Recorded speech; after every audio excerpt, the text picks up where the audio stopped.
Namaste to everyone. I start simply by gesturing at that cooperation because for Canada and India, as for you and all of your major partners, for all of us and Afghanistan, but in some particular respects for Canada and India, this was a transformational experience, a formative experience, because we were, and I think to this day remain, two of the only countries, partners of Afghanistan, that understood what is really at stake in Afghanistan deeply, fully, from the start, and have remained committed to trying to see this transition through to a successful conclusion. And what would a successful conclusion be? Obviously, a stronger Afghan economy, a more prosperous Afghanistan, but a peaceful Afghanistan. We are determined to get there. And I have to say, with all due respect to our NATO allies, our other friends and allies in South Asia and Southwest Asia who sought to help at one way or another, most were not exactly fair weather friends, but inconsistent in their engagement. The UK came in 2001, did some important things, basically left in 2003, 2004 because of the Iraq mission. The United States was incredibly distracted by the disastrous mission in Iraq. And there were only a few of us who didn't get distracted, kept development spending at a robust level throughout, kept the military effort in our case, and I would say India's security involvement in the dialogue about Afghan security was robust throughout. For us, it was troops on the ground, and kept the political dialogue central in our capitals and central in all the multilateral fora to which we belong. So I'm partly here because I believe in the legacy of that cooperation. And it's personal between Rakesh and myself and your predecessors and successors with whom I had the chance to work.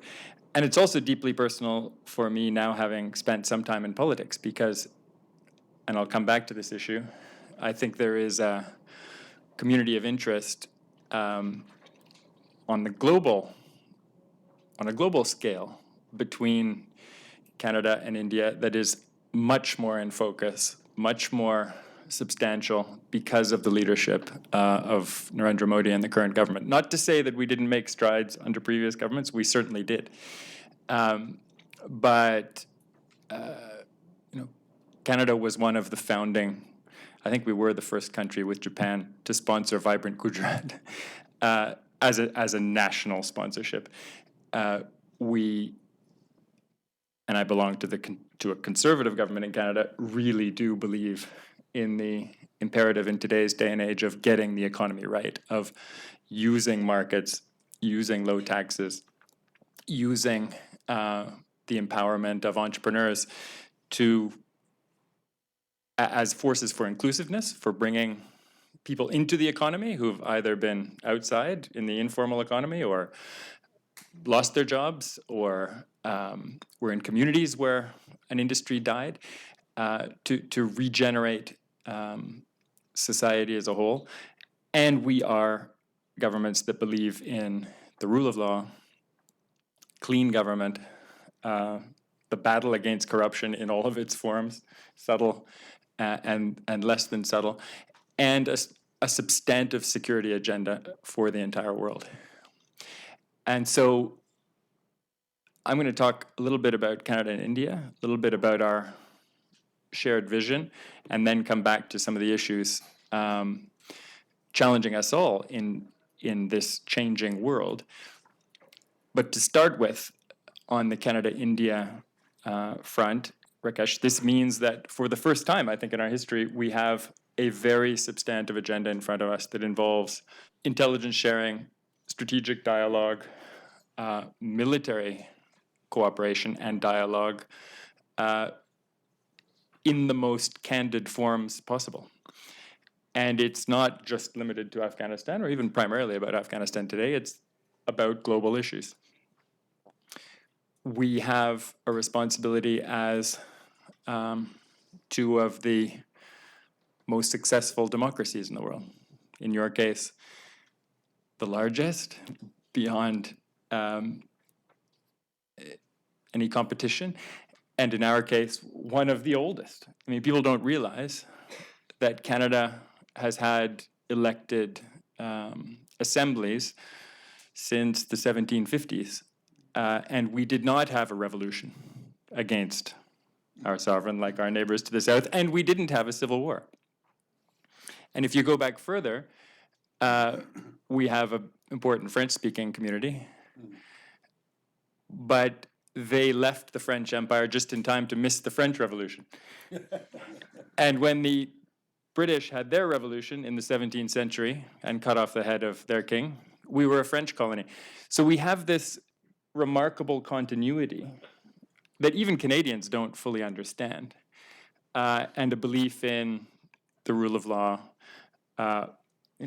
by modern standards, I would say, an ancient constitution, a set of laws, a rule of law, the Coutume de Paris, the English common law, and then all the legislation, including a Charter of Rights and Freedoms that we've passed as Canadians, that goes back 400 years. And for 250 of those, as I say, we've had representative institutions. So we have a leadership role to play, Canada and India, on all matters relating to democracy and the vibrancy that stems from that. And, I think we all agree, economic progress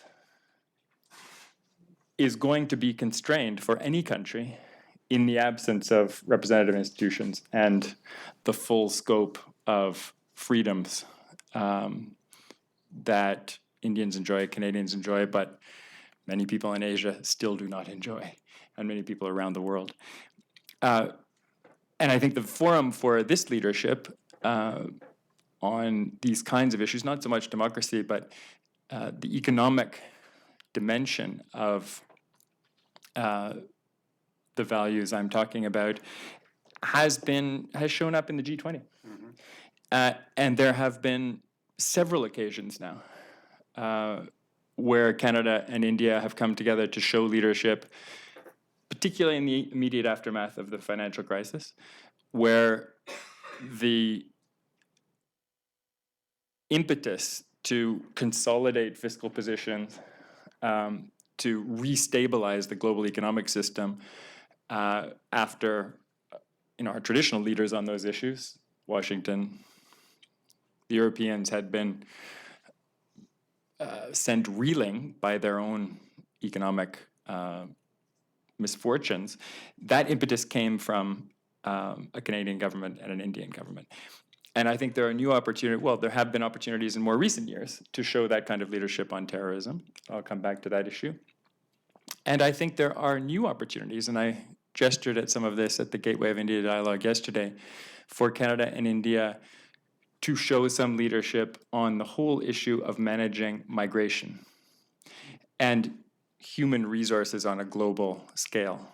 The G20 has established working groups and ministerial groups and think tank groups tackling all kinds of issues, and rightly so, quite creatively so.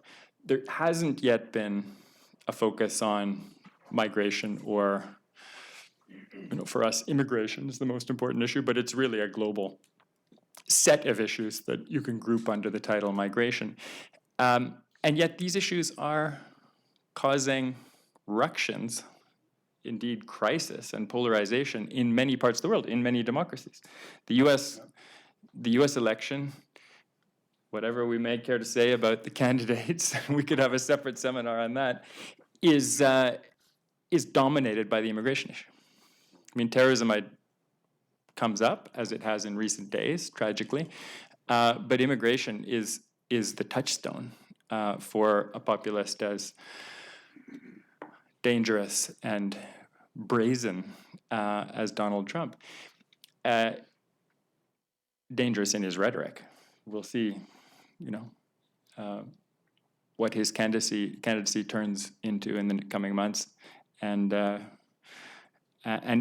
we all have to contemplate the possibility of a President Donald Trump. It's possible.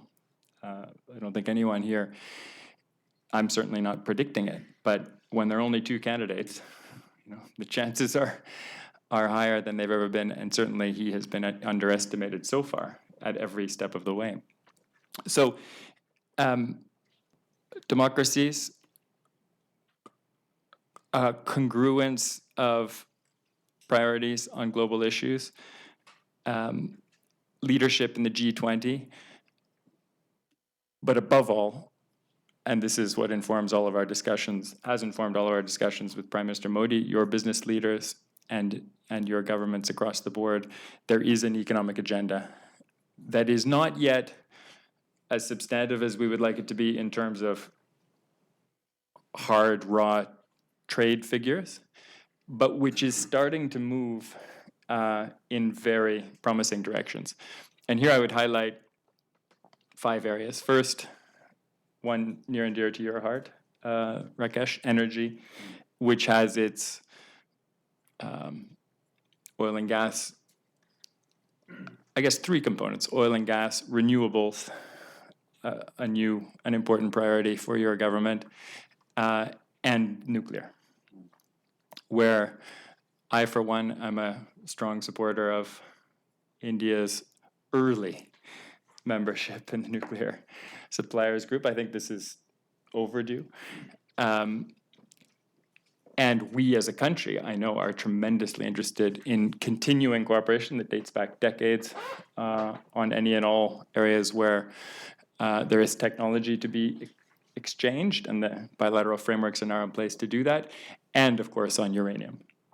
Secondly, agriculture.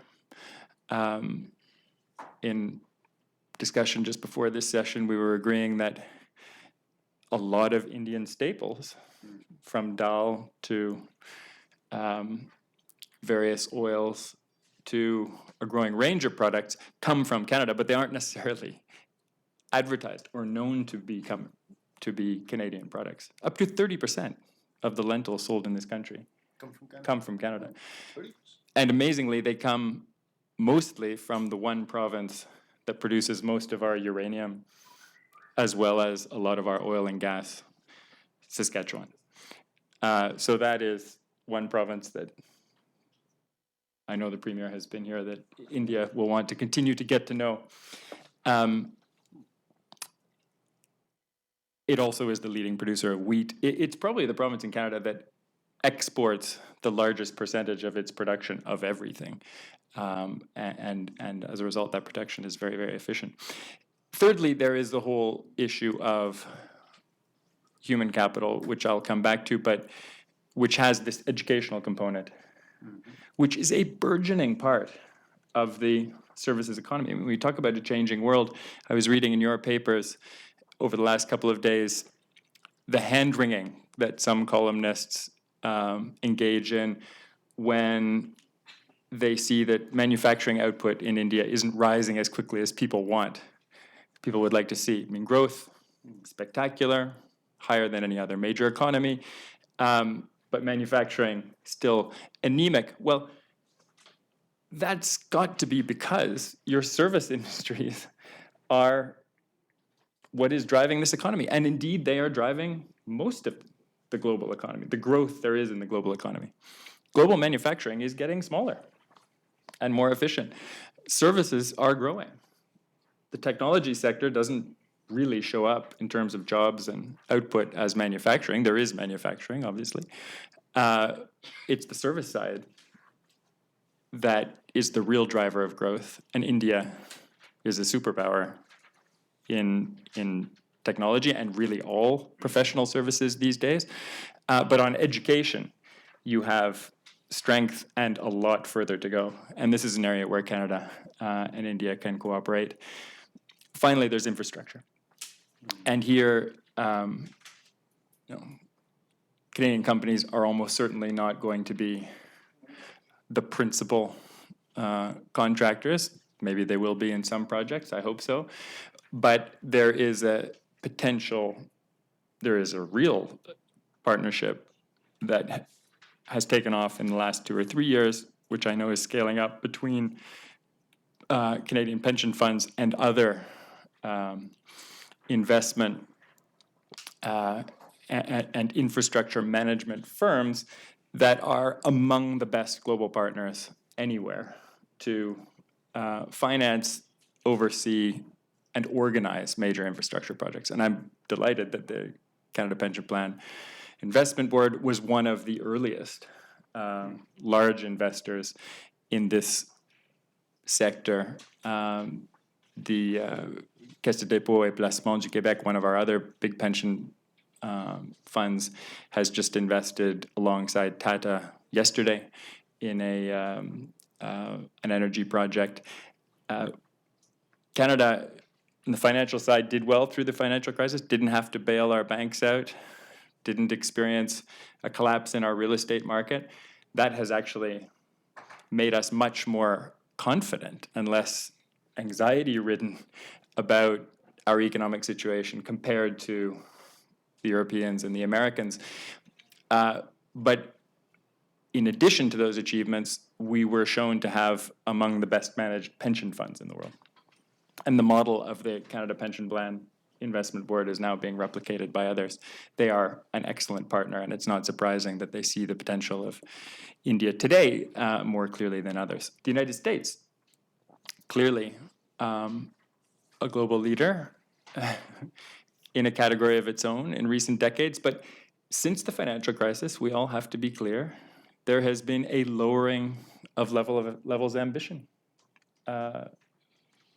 on both sides of the aisle in Congress.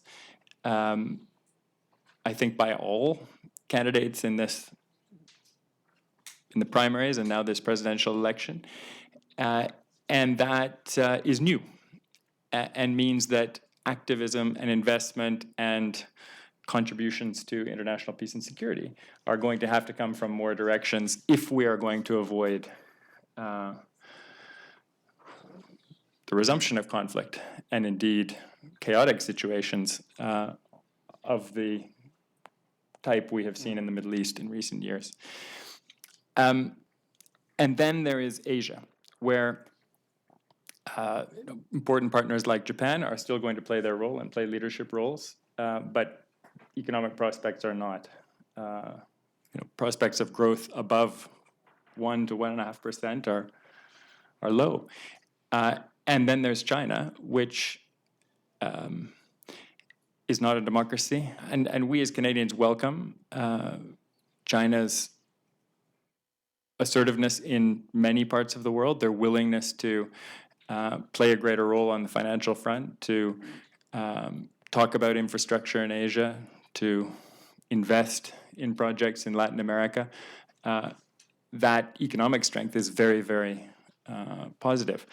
But when it comes to nation states that want to have settled borders, settled relations, and dialogue about any disputes that come to the fore, China is not the model to whom Canadians are looking, and India is a model.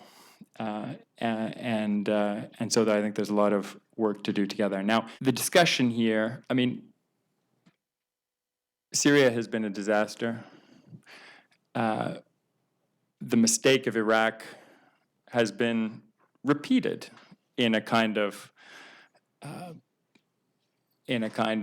at the other extreme of the spectrum by the current U.S. administration. In my personal view, and I think the view of most Canadians, it was a disastrous mistake to invade Iraq. But it was also a disastrous mistake after 10 years of that American presence to cut 8 years, to cut almost every substantial form of engagement with Iraq, to take every soldier out, to cut off subsidies, financing to the awakening councils that Petraeus and others had spent so much treasure and sacrificed so many lives. And I don't see an enormous danger to our countries from that fighting force, from that irregular trained, deadly terrorist force, because they are turned inward. They are, I mean, there's a ceasefire, but they are still waiting for the next phase of the conflict in those countries, and indeed still fighting in Iraq to hold Fallujah and the other bits of territory they continue to control.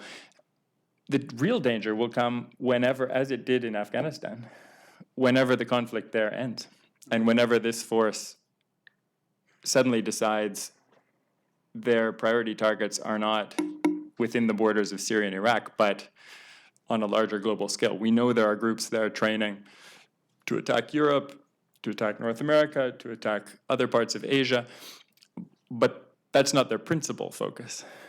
If and when it becomes their principal focus, we will have a serious issue on our hands. You know the story very well of why it didn't. Now, so the terrorism phenomenon is with us on a larger scale than ever before, but the policy dialogue about terrorism, I think, is changing. And here again, Canadians and Indians have a role to play, a leading role to play in taking this dialogue in the right direction. We cannot talk about these groups as simply non-state actors anymore, as simply spontaneous creations of a few extremists, a few ideologues. There is a state-sponsored dimension to each and every one of these groups that needs to be brought much more into focus. And whether it's Hezbollah in Iraq and Syria, or the Gulf states and probably agencies of the Turkish government that were involved in supporting groups that we consider Sunni terrorist groups in Syria today, or whether it is the Islamic Emirate of Afghanistan, whose emir and bane of Canada's existence in Kandahar over many years, Mullah Mohammed Mansour, probably the Taliban leader responsible as a commander for killing the most Canadian soldiers over the last 10 years, turning up near Dalbandin in Baluchistan, driving without much security, without much caution, on his way home to Quetta to meet his fellow members of the Quetta Shura to plan the next phase of a deadly campaign that's underway in southern Afghanistan. The brazenness with which Pakistan's ISI, other branches of Pakistan's military, have been supporting the Taliban and then denying it without any credibility, but certainly with brazenness in recent years is unacceptable. I talked about migration, the movement of people. We are at a inflection point. We've been through 2 or 3 decades of growth in tourist numbers, growth in migration numbers inside countries, but also internationally. Exchanges of students are going onwards and upwards. There's no reason why that need to change. All of it is beneficial to global prosperity, but there are forces at work now in North America as well as Europe that threaten that. And we have to be strong in speaking to the openness of the global system, in protecting the global commons, in protecting the integrity of civil aviation, in protecting the exchanges that are now taking place among all of our countries on a level never before seen. I don't think we should take it for granted that the trend in the doubling of tourism, the unrivaled numbers of Indian students traveling all over the world, that dynamic will continue without effort. And in that respect, I think there is room for more leadership, not just in the G20, but in a UN agency, in the International Labour Organization, or in some new organization, to ensure that India's imperative of being a leader on human capital globally, especially with regard to technology, but with regard to all fields of human endeavor, and particularly the service industries in which you're so strong, that agenda and those frameworks for the responsible, legitimate movement of people around the world are protected, and the unfortunate backsliding we've seen in terms of the protection of migration flows in places like the Mediterranean doesn't go any further than it has. There are several options available to the world. When the most dangerous border in the world becomes the Mediterranean, south of Greece and Italy, with numbers of victims higher this year than last year, 32,000 people killed in trying to cross the Mediterranean since the year 2000. We know that all is not right with the way we are managing this global system, and particularly the sensitive issue of migration. And so that's an area where we need to be together. I think we all have to prepare, yes, to keep growing ourselves, to keep investing ourselves, and when necessary, borrowing ourselves to do that. But we have to prepare for a day when interest rates will be higher, when there will be a shock to some sovereign debt holders and to huge swaths of the global corporate community who will find themselves with unsustainable levels of debt, which almost certainly will bring instability, unemployment, and crisis to one or more parts of the world. India and Canada, I think, have, if we are true to our best instincts, have the potential to be on the right side of these issues. But we have also a duty and responsibility to work with our partners in Asia and elsewhere to try to make sure these issues are dealt with before they come to crisis. And I look forward to being part of a Canadian political class, and certainly a group of Canadians committed to international activism that will be as engaged with India as we possibly can be in Delhi, Bombay, and elsewhere frequently, and hope to see you, all of you around this table in Canada, to continue these kinds of discussions. Thanks for the chance to be here.